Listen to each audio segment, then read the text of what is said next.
Welcome to week 5, General A&P students. Hard to believe we're a third of the way through the class already. Wow, that means you only have 10 more weeks to go.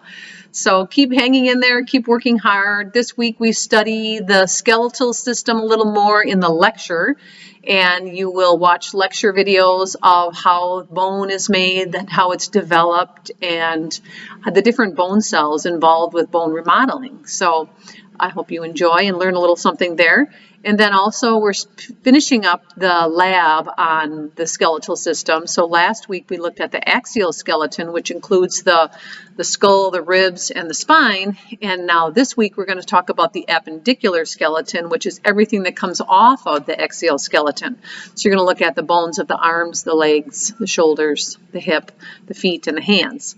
So lots of parts, lots of spelling required for that, but again, not required to a T, because I know sometimes people forget a letter here and there, and that's fine. So don't stress out about spelling. I do know that, there's a lot of new terminology for a lot of people. So I do always manually go in and regrade those. Remember that your partner assessment, the formal assessment, the first one is due tonight at 10 p.m.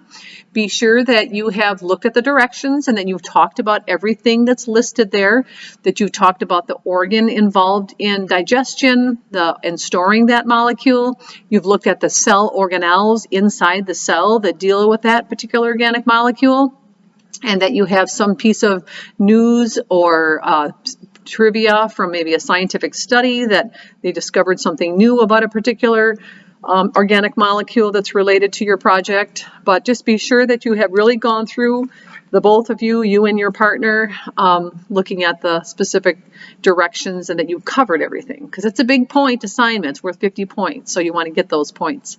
Other than that, have a great rest of your week. I'm here if you have any questions. I did post some office hours. I am in Blackboard. You'll see them on the side, on the left-hand side. And I will be there at those times if anybody needs to meet. So if you want to quick shoot me an email and say, hey, I'm going to come to the Wednesday office hours at noon, I'll make sure I'm there and ready for you. But other than that, have a great rest of your week, and I hope things are going well for you, not only just in this class, but personally in your life overall. Take care.